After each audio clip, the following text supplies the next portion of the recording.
Greetings, everybody. Hi, my name is Peggy Shaw, and I represent the Yale International Alliance. We are a group of Yale alumni who are globally minded and are deeply interested in the issues that affect our world today. It is a good evening to folks who are my timetable in Washington, D.C., and also good morning to all the folks dialing in from Asia. So hi, everybody. It is my pleasure to reintroduce our Yale alumnus, Yuri Cataldo. He is now a crypto expert working full-time and getting his executive MBA at MIT. And yet he has time to help educate us on this disruptive technology. We started this 4-part series with a look at the genesis of blockchain and Bitcoin. And from there, its expansion into altcoins and Ethereum. And then we learned that Ethereum forms the basis for smart contracts and decentralized exchanges. And now here we are at a more advanced level, looking at the future of blockchain. Its move into Web 3.0 and its possible effect on different industries. So I just want to say thank you to Yuri. But before we start, I just want to remind everybody that all 4 recordings will be available on our website in about 2 weeks' time. So please look out for them. And Yuri is also open to answering questions at the end of this talk. So please just type your questions into the question box, Q&A box down below. And then with that, I turn it over to Yuri. So thank you, everybody, and thank you in particular to Yuri. Of course, thank you. Thank you, Peggy, for, again, having me for this, the 4th time, and thank you to the Yale International Alliance. This has been a pleasure, and thank you to everybody who joins us this evening or morning, wherever you're at. Let me share my screen on this. Okay, so for those of you who have been around to my talks, thank you so much for coming to this final round. Today is kind of be more of a wrap up. And so I started in the beginning with the first one, kind of introducing the fundamentals and the ideas of what blockchain is and what it means and how to get involved. And then we went into some more details around NFTs, and then DeFi, and so now it's kind of just, again, there's a little bit of redundancy in some of these, but I just want to add in some more information. But you'll see where we're going with this. And so just for an outline, you'll get an idea of today's agenda, what we're going to start with and where it's going to end up. But I'm going to talk about Web3, what that means, the metaverse, what does that mean? We're going to look at the future of different industries. And so that's from looking at supply chains, digital IDs, healthcare, and we're going to analyze that a bit. And then some of the challenges and environmental issues, and then what potentially is going to happen in the future. And so that's where we're headed for this evening. And so blockchain, why is it important? And, you know, particularly right now, a lot of people are worried because the market is, the market has always been volatile, but particularly right now, it is taking some drastic drops. And that leads to all types of speculation on both sides of where you are in the fence of blockchain, whether you think it's a fundamental idea or you think it's absolute garbage. Because as we see, as the more volatility happens, more of these opinions on both sides start popping up. And so I mentioned this before in the first talk, but if you think back to the dot-com bubble of the 90s, and that's where I'm going to start comparing this to. We saw a period in very similar about these crazy excess of wild valuations of companies where there was billions of dollars of wealth being destroyed and created.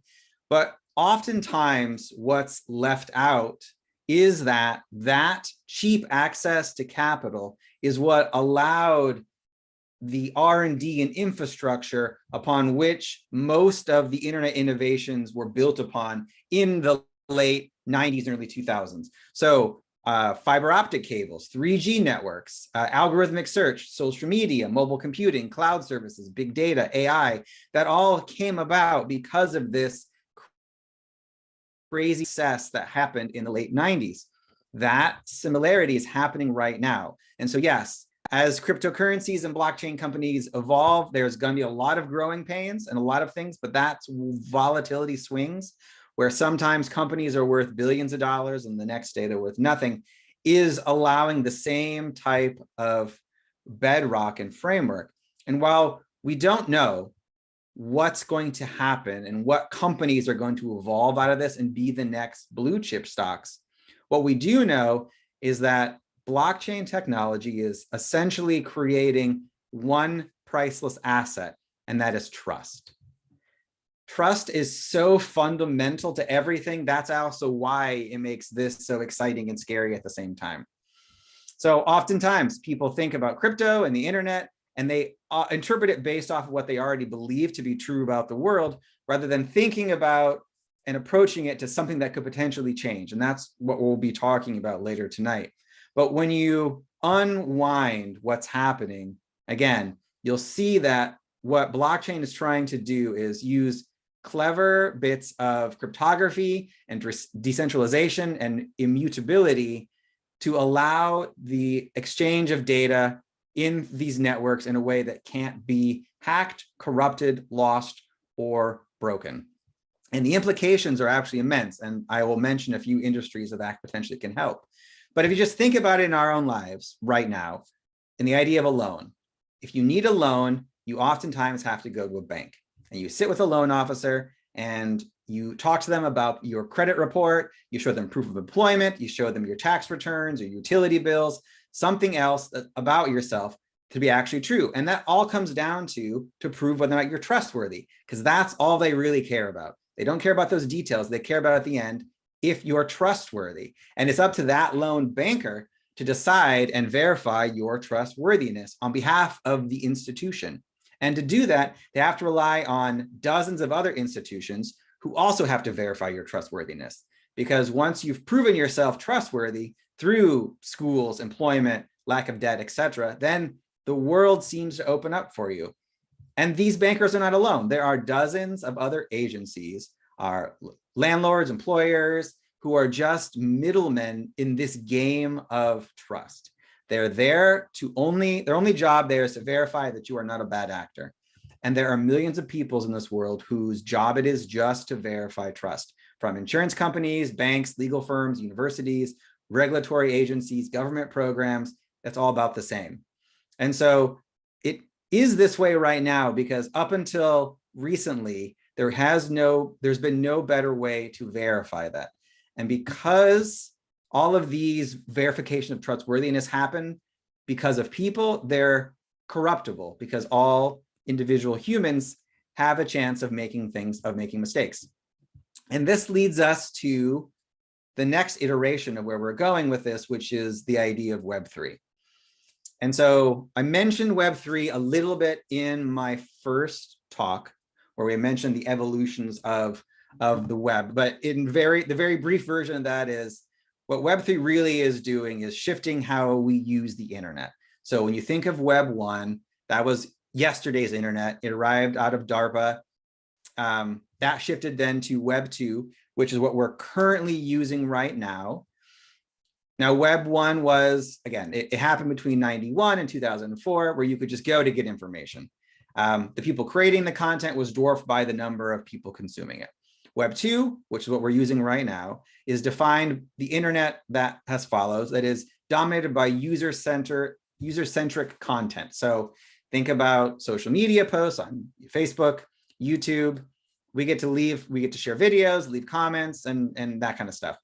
What has been speculated about Web3, and I say speculated because Web3 is still evolving, it's still happening, it's still moving forward. Web3, the idea of it actually came about in 2006, but how most individuals talk about it, and that's how actually I talk about it, is the version that was talked about in 2004 by one of the co-creators of Ethereum named Gavin Wood, who has been talking about the internet of the future being created on blockchain. And that is actually the crux of our conversation today.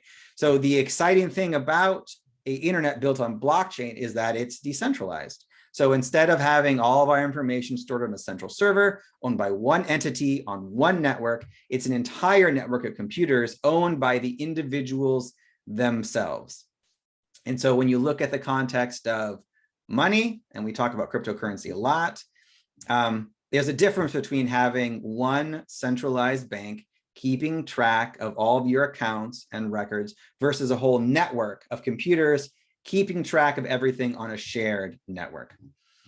Now, the other exciting thing about what Web3 is doing is just the evolution of the current apps and social media outlets that we're using to what it could potentially be.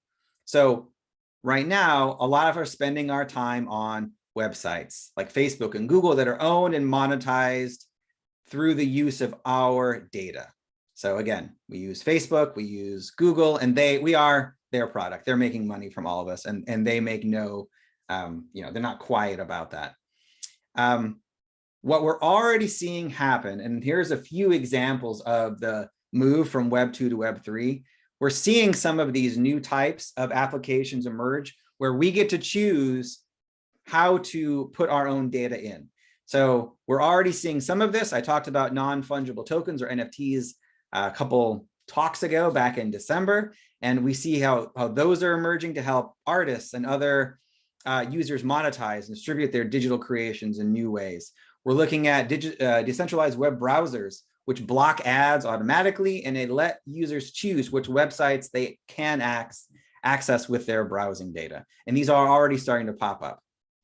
Along with this is the metaverse. And the metaverse is not a Web3 element, but I also want to talk about that because oftentimes, particularly nowadays, there's a lot of buzzwords that fly around, and Web3 and metaverse are very two. So when you think about them, think about Web3 as who will own and control the internet. The metaverse is around how users will experience the internet. And so most of us navigate on websites and apps through again, like we're doing right now, the screens of our computers, through smartphones, the tablets. A lot of metaverse proponents say that we'll use VR headsets or virtual reality to enter this internet of tomorrow. So moving between virtual worlds using these digital avatars, which are represented by the screen right now. And so each of these virtual worlds is a metaverse, and you can already explore some right now if you wanted to. So Rec Room, Fortnite, Decentraland, Sandbox, Roadblocks, Horizon Worlds, these are all types of virtual games and virtual worlds created by the individual companies. The last one, Horizon Worlds, is the one that's created by Facebook, what used to be called Facebook, now called Meta. And so most of today's metaverses are actually gaming platforms that are being very populated by lots of different individuals. And if the concept takes off the way the supporters think that it will transform the way that we work, socialize, and interact online. So instead of talking to your coworkers through a video conference service like Zoom, you may be wearing a video headset and engage with their virtual avatar in a virtual space. You actually can do this right now if you wanted to, through actually some applications on Facebook's Oculus 2. So you and your coworkers can meet in a virtual environment if you want to. And so there'll be a lot of ways where you, potentially your friends and coworkers, can mingle in these virtual spaces. Sometimes you could attend virtual music festivals, or you can perform virtual or attend virtual conferences, but all of it can happen without you leaving the comfort of your home. Now, how Web3 and Metaverse connect, and this is sometimes where things get a little misinformation happens. So they, again, as I mentioned before, so they are not the same thing.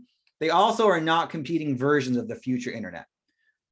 One or both or neither of them could actually happen or come to fruition. And there could be some overlaps between the two. We're not sure. They have a natural kind of meshing that's happening, but the future is still unknown and it's all still evolving. So what's happening right now, and you're seeing in a lot of places, that digital artists are creating outfits for your avatar to wear in the metaverse that they then auction off as NFTs. This actually gives the owner in the metaverse the exclusive ownership of that outfit. But then companies in the physical space are also offering a chance to wear that exact same outfit. So you get double versions of your outfits where you and your avatar can wear the exact same thing. There's also a possibility in the future where we end up with a Web3 that we experience just like we are right now. So like you're seeing me through your computer screen and your smartphone, you're doing that versus a virtual headset. So you already can do that right now. It's particularly cumbersome with VR headsets. And so if you've ever tried one before, I have the Oculus 2 that I bought from Facebook, and I wore it for a half hour and my neck started to hurt. And so I actually haven't worn it since. So nobody has made a comfortable VR headset. They are incredibly cumbersome and they're a little bit weird after a while. And you have to make sure you don't walk into things. So there's a lot of technology that has to happen before we all start walking around with VR headsets and engaging in this three-dimensional space. Right now, though, if you wanted to, again, you could experience the metaverse in a two-dimensional space by going to places like Decentraland and taking advantage of what's happening there. So you're seeing a lot of brands, particularly fashion brands, enter in these virtual spaces. So like Nike and Gucci, they have their own particular virtual stores right now in Decentraland where you can buy physical items that will be shipped to your house as well as virtual items for your virtual avatar. And so right now we're seeing the connection of both the physical and the virtual connecting. And people, again, who believe this is where the future is, are going to start seeing more and more of this happening. But to be honest, it's still in a very early stage and we're not sure where this is going. But primarily what's exciting is that all of these lands and all of the next bits of information I'm going to talk about are around because of blockchain and the principles of blockchain. And so the three elements that are most exciting to what's happening in the future and the different industries this could eventually upend are that blockchain is secure, it's decentralized, and it's scalable. And again, we started off by talking about this a little bit, and I talked about this in my first talk and then the NFT talk, I think actually every single one.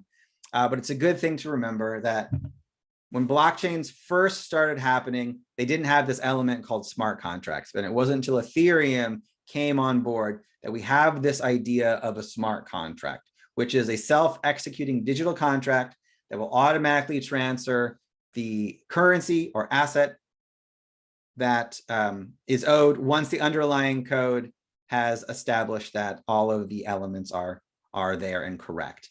And you're going to see these smart contracts and the elements of blockchain pop up in the future industries that I'm going to talk about.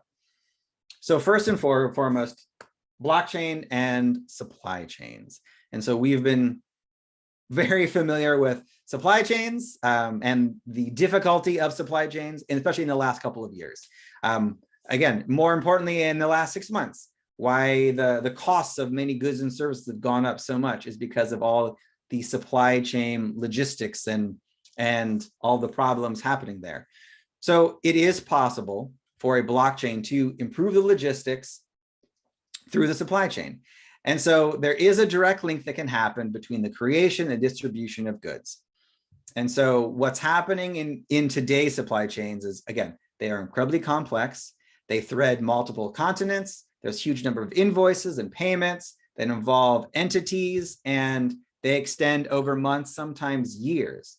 And so this complexity is much more simplified on a blockchain type of solution, where goods that are transferred on a new step in the supply chain can be logged securely, permanently, which will create a immutable, auditable history from the point of origin to the point of sale. So if you really want to know if your coffee is fair trade in a blockchain type of solution, you could see exactly where it was picked from the farmer and follow it all the way to the end of where you purchased it in the store. There are actually a few different companies right now implementing this right now. So TradeLens is being developed by IBM. It's a solution for logistics and supply chain that helps supply the transparency through what it's doing. And it often offers a very holistic view of all the shipment data and documents that it helps to process. Honeywell has actually partnered up with a company called iTrace, and it tracks, secures, and traces aerospace parts through the entire world. And so it does it by laser etching invisible ink on the parts and encodes it into a blockchain ledger. So you know exactly that these are in fact legitimate aerospace parts. In De Beers, the diamond company is actually starting to use blockchain to track its diamonds. And so it's keeping track from where the mine that the diamonds are coming from all the way to the customer purchase, and it can confirm whether or not your diamonds you get from De Beers are in fact conflict-free. Another element that's also coming out pretty soon is the idea of digital IDs. So IDs are very important in a lot of areas. Most importantly, in areas around the world where you don't actually have access to one. And so there are estimated to be over 1 billion people worldwide that don't have access to an ID.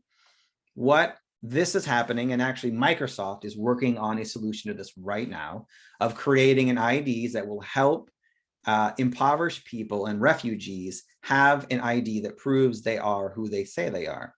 And so they're also helping them link those IDs to financial institutions. And so what'll happen through the through the Microsoft Authenticator app, which doesn't use a password, but uses other layers of protection to verify the identity. And also it's a way for the user to control their digital identities and then have access to financial instruments they wouldn't before because they weren't able to prove who they were. Healthcare.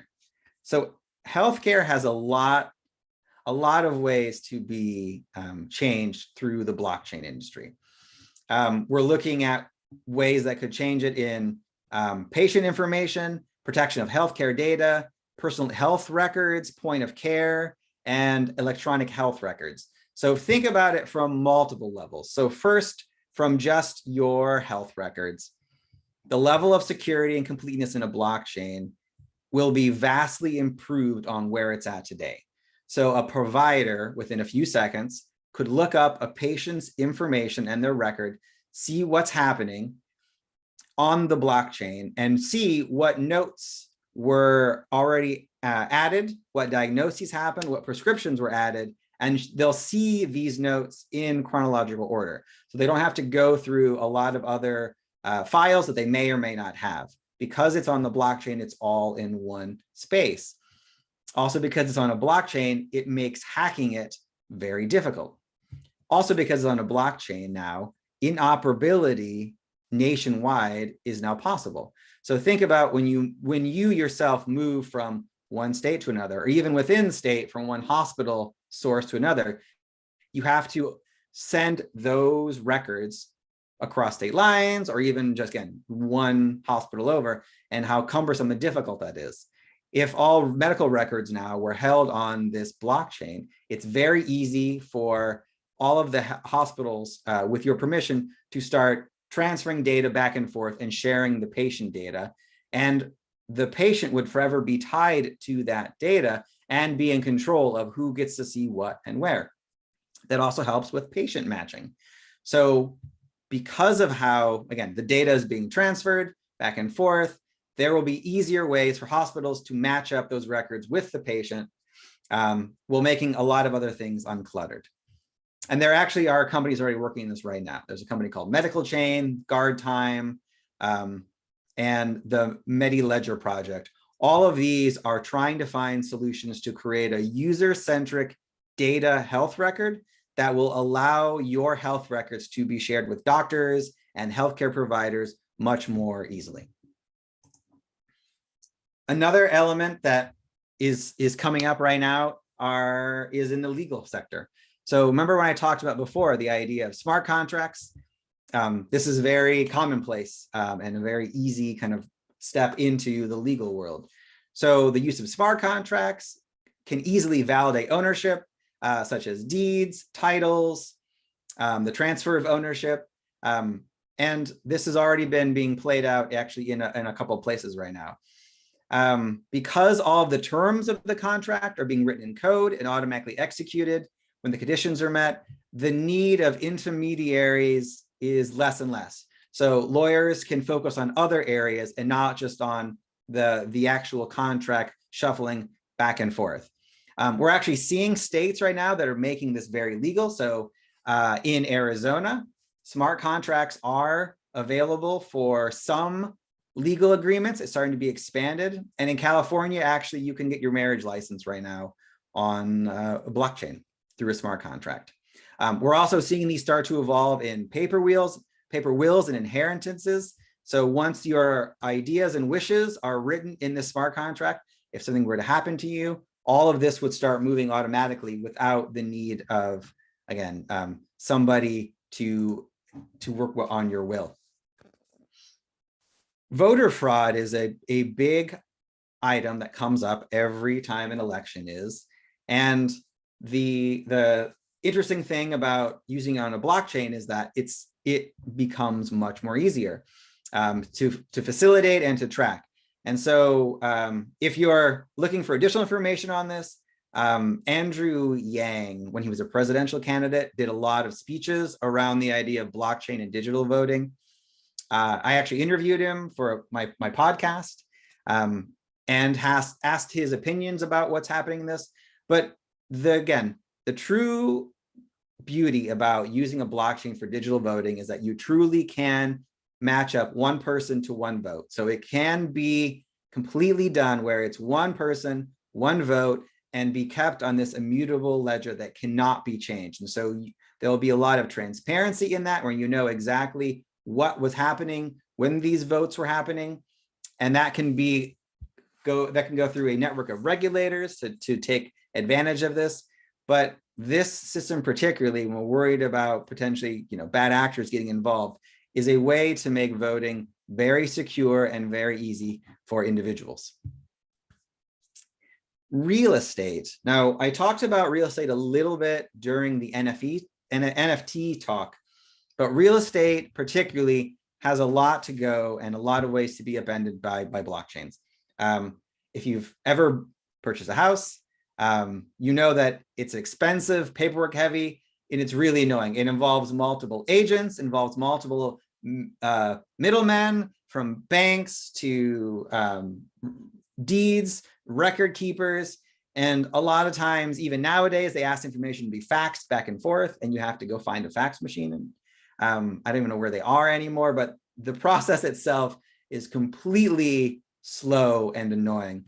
And blockchain applications have the ability to make all of this so much easier through tokenization, through using, as we showed in the NFT talk, using digital tokens to represent real physical assets.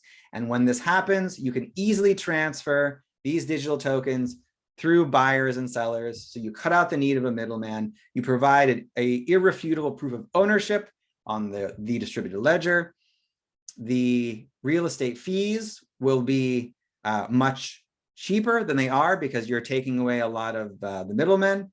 You can actually fractionalize and sell off different parts of the real estate. So now it doesn't have to be one individual or them figuring out on themselves. You can have individuals who don't know each other to now take advantage of owning real estate in a fractionalized kind of way. And it also, when done on a blockchain, can improve the security and transparency because everything is done on the blockchain. It's available to everybody who wants to view that, and it can't be edited or changed. Now, we talked about a little bit about the rights and proof of ownership when we were talking about NFTs, but again, doing more creative work and copyrights on a blockchain makes it easier to determine creatorship, proof of ownership, and the origin of the works. And so by storing the information on a blockchain, you can catalog, you can find the original works. Oftentimes now, there is no real adequate way for authors to catalog their work, prove copyright ownership without having to do lots of searches or get multiple lawyers involved. And so by using a blockchain, it is very easy for verifications to happen and for artists and creators to go and seek out anyone who is using their work of art and then receive in payments from those for those infringements. And so there's actually a company doing this right now. It's called Binded. And what Binded does is it allows authors to record their copyright ownership. And these can be authors. There's also musicians doing the same thing.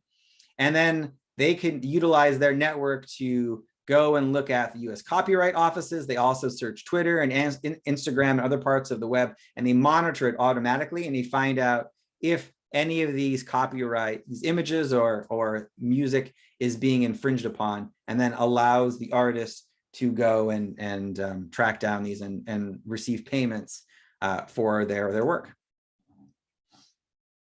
And another part that's popping up and that's very important is the idea of financial inclusion. Poverty, income disparity is a very hard problem to tackle. We know that more than 10% of the world population lives on less than $2 per day, and more than 2 billion people don't have access to financial services and are considered to be unbanked. So blockchain has ways that can help alleviate this. So first, as I've mentioned before, because blockchains are transparent, it can help reduce corruption. And so all of the details of assets, land, are recorded in a immutable, tamper-proof, transparent, secure digital ledger, which is open potentially for the public to see. And so this reduces people stealing assets. It creates a tracking system that will help increase the transparency of where funds are going, where land is going. And so people will be able to prove their stake in a lot of different areas. The idea of financial inclusiveness can also be improved. There's a lot of companies right now using blockchain technology to help bank the unbanked and allow those who live without, live in communities that are miles away from traditional banking institutions to have access to the same financial necessities that many of us take for granted on a daily basis. And sometimes that's even just opening a bank account and having a place to store whatever funds you have available at the end to build up some kind of wealth. And then lastly, the idea of tokenization. So I mentioned this before with real estate, but the idea of tokenization, oftentimes providing ownership of real assets through a digital token. And so we've seen this done with NFTs, but particularly think about the idea of somebody, a rural farmer, owning a fractionalized bit of real estate in another country, another part of the world, which allows them to generate new types of revenue without having to physically, own the whole bit of that asset. And so it gives a lot of individuals the opportunity to own fractions of different types of assets and generate new types of revenue that they wouldn't have had before. And so there's a lot of potentials with blockchain. There's also a lot of challenges, and there's also a lot of hurdles that we have to overcome. So first, the big one is a lack of adoption. So obviously, you came to this talk tonight, and hopefully you've heard some of my other talks. We're starting to hear the idea of blockchain more and more and more, but in order for blockchains to actually work, it requires a broad adoption across a lot of different spectrums. So for example, when I mentioned supply chains, the idea of that is phenomenal. And the application of that is a lot more complicated than just saying, like, let's do blockchains for supply chains. In order for that to actually happen, every single step of the way requires the company to have access to this blockchain, and they have to pay to do that. They also would have to catalog the item every step of the way. And right now that's not happening. And so the potential is there, but the reality is until more companies start adopting using blockchain technology, we're not going to see some of this happening. Skills gap is another issue that's coming up. And so blockchain is still very much an emerging technology, and the skills to develop it are in short supply. It is a very complicated language, even now. So like I'm studying at MIT, there's another level of the students who are coming in who are studying Solidity that have to learn in order to be able to program the different applications that are coming up there. So trust is another big issue. While blockchains are facilitating trust, a lot of people still don't trust the idea of blockchains. And sometimes they don't trust the idea of this decentralization because there's no central authority, because that's what they're used to. And so trust among users, trust among the network, getting major players in the world and in different industries to trust this technology is still a hurdle we need to overcome. The financial parts of this.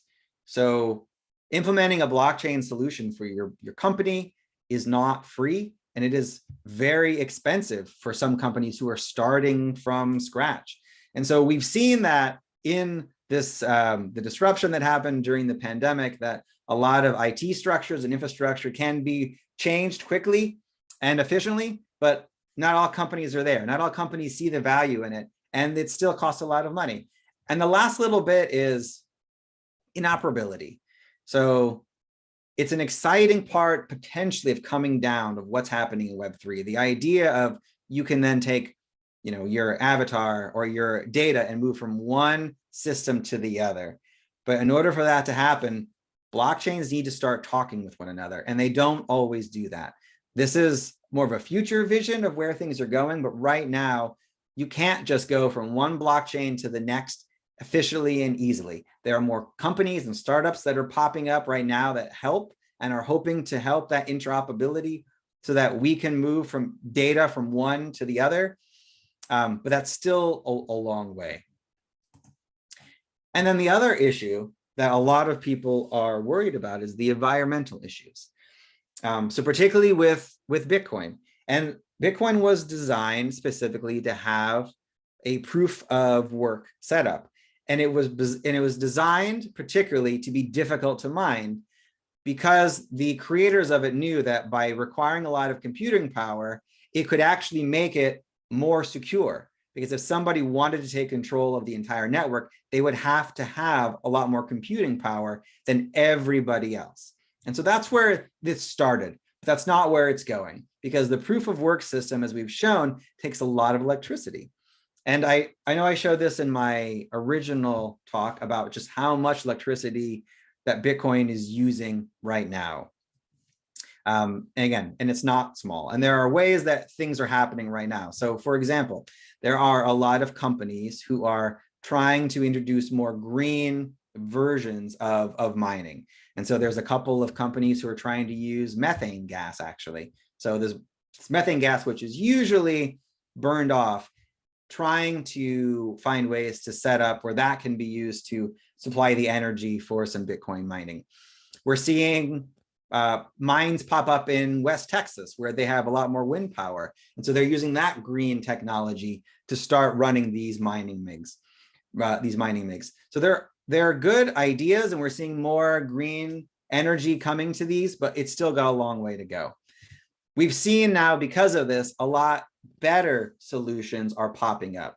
So a lot better validator solutions. For example, proof of stake, which I mentioned last time. And so what that happens is somebody already with a set of tokens becomes the validator by staking their cryptocurrency. And by staking your cryptocurrency then and being the validator, you get rewards from that. But we're also seeing other systems coming up called proof of history, proof of elapsed time, proof of burn, proof of capacity. So there's a lot of versions that are coming up that will be a lot more energy efficient and a lot more green than the proof of work. And we're seeing some of these companies move out of it. So for example, Ethereum, which currently is a proof of work, is trying to move to a proof of stake system. And just the market in general, there's initiatives like the Bitcoin Mining Council and the Crypto Climate Accord. They are trying to develop ways to make crypto minting and transactions more energy efficient. And their goal is to make all blockchains green and using renewable energy by 2025. And so they're still working on that, and they've still got a long ways to go, but it's happening.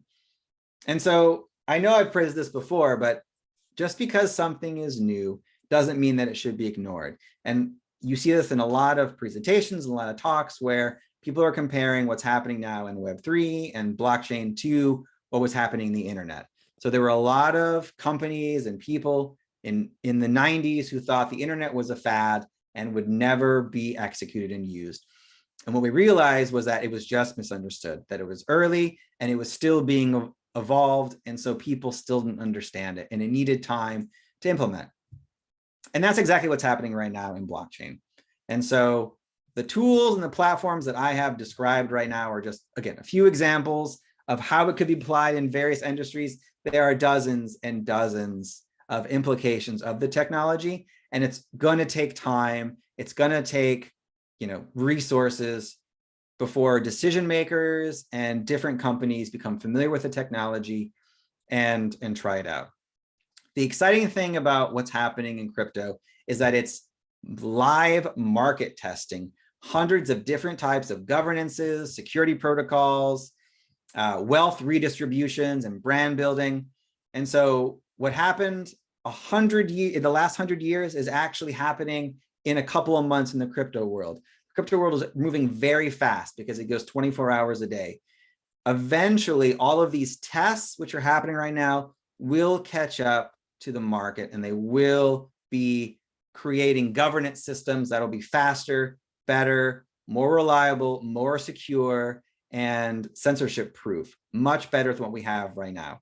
But what we're going through right now is a lot of volatility, a lot of market testing.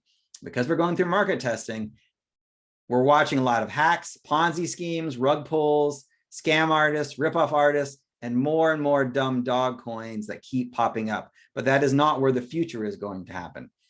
Unfortunately, for the future to happen, these need to happen. Each one is an experiment.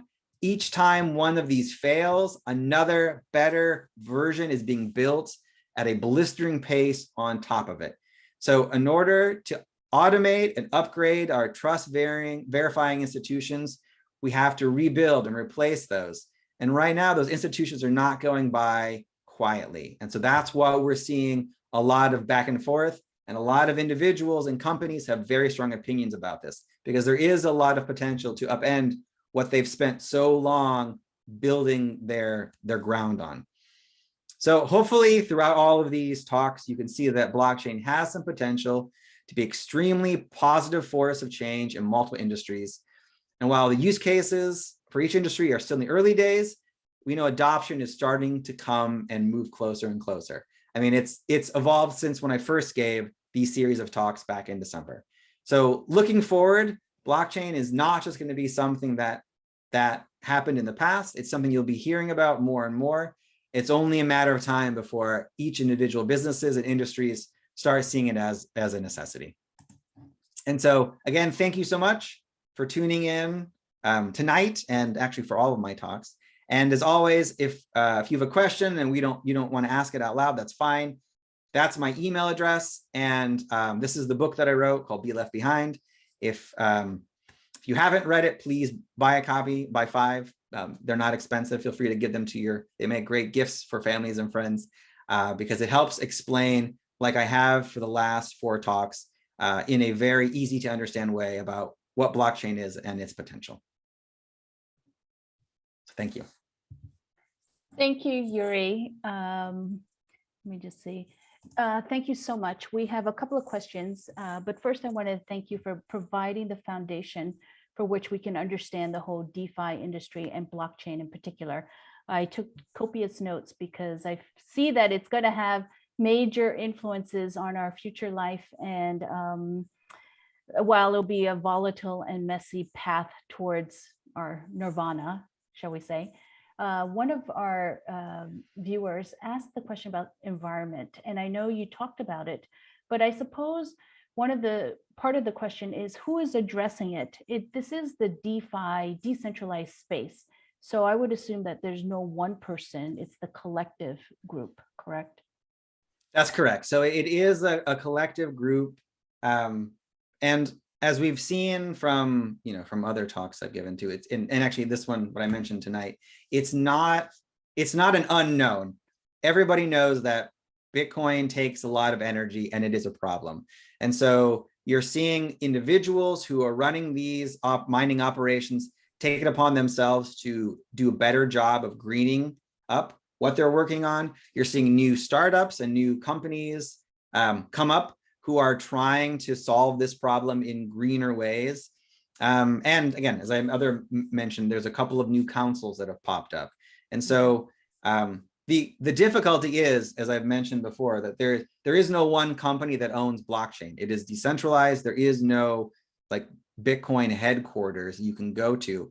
And so it is taking a collective effort of the community, but the community is very aware of what's happening and they want to make this better because they don't want the energy, they don't want to see Bitcoin go away. And this is, greening it is very important to the users right now. And so it's something that's coming up and getting better.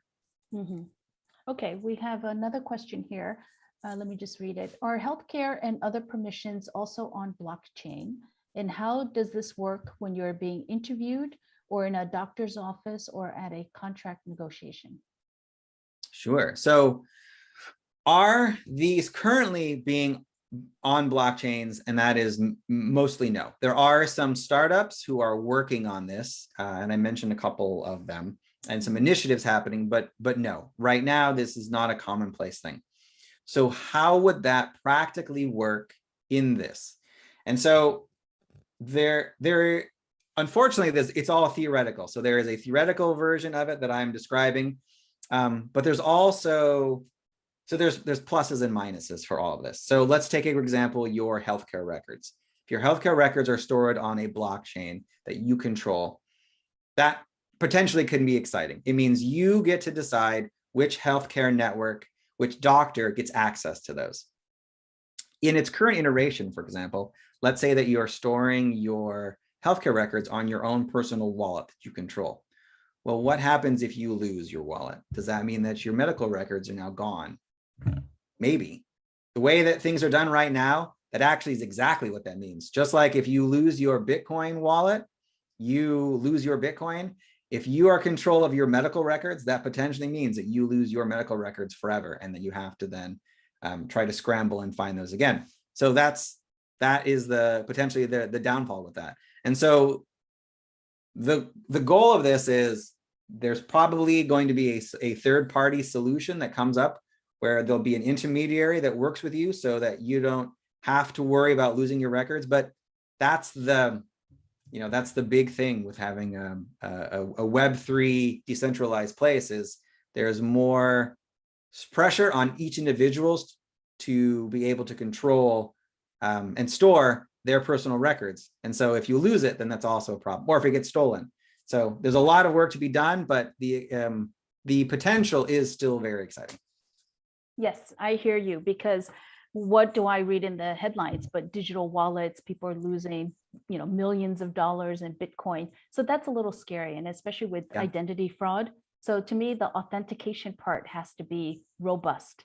Yes. More than robust. Yes, immutable. Yes, it definitely does. And we have a long way to go, because you're right. The number one reason why a lot of people lose access to their wallet, to lose their Bitcoin, is because they forget their password. And so you wouldn't want that to happen if it were your medical records, or if it were your employment records, or any other kind of, your access to your house, your deed to your house. So there's still a lot of ways to go where we will need some third parties in between there to make sure that individuals don't lose their important information, like losing, a wallet. Yeah, no, all very scary, but exciting at the same time. We have another question. Concerning financial inclusion, how will someone surviving on $2 a day have access to the physical tools for blockchain? Sure. Access, yeah. The access. So through a smartphone.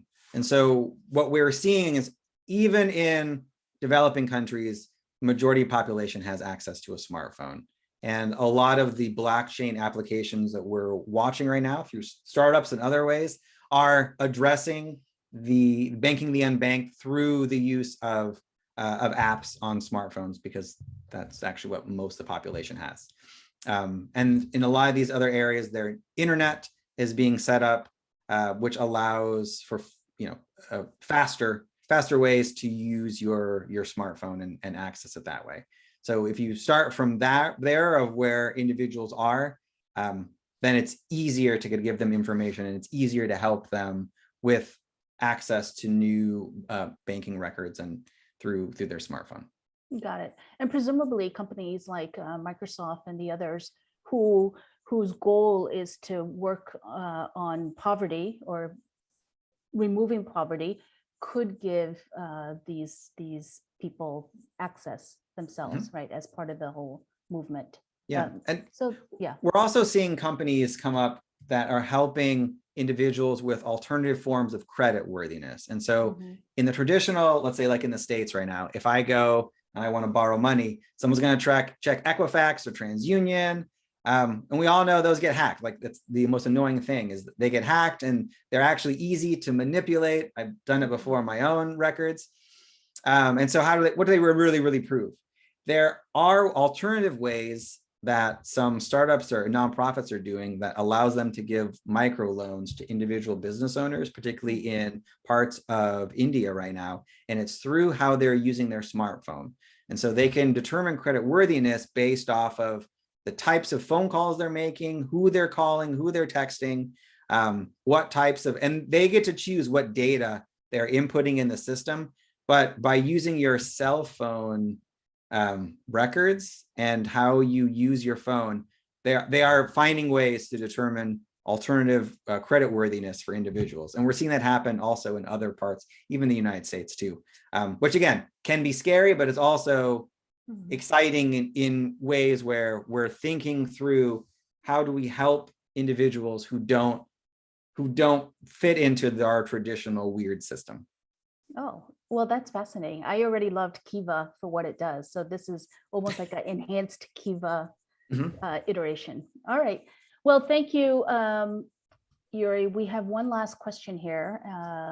Let me read this. So thanks for this informative webinar. And there's one thing I'm still confused. It seems that blockchain is distributed, and for it to be secure, everyone on the chain needs to verify information.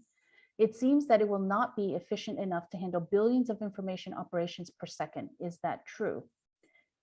Also, there's some governmental way of doing it. Only government authorized computing centers can store new information and change contents on the chain. Isn't it still blockchain? So we'll talk about the first one. Yep. So there are different types of blockchains. And so if the individual person asking the question is talking about Bitcoin, they're 100% correct. The Bitcoin blockchain is too slow for that type of level of transaction. What we're seeing, though, is different evolutions of blockchains using different systems like proof of stake. Algorand has even their own different transaction period. Ripple, actually, while they're having their own legal problems, their blockchain has been developed. It's a private blockchain used in the banking system, and it is incredibly fast. It's closer to what we see, like the transaction speeds that Visa and MasterCard are doing. And so, yes, blockchains are scalable and they will be fast enough. The problem is just, how do we just determine those governance models and evolve the technology to have them speed up to where we are? Because once we get there, they are much more secure than the traditional means. And so it's on the way. The second part is, are only governments, sorry, can you ask that again? Are only governments allowed to change? Yeah, that's what it seems. Only governments are only the government authorized computing centers can store new information and change contents on the chain.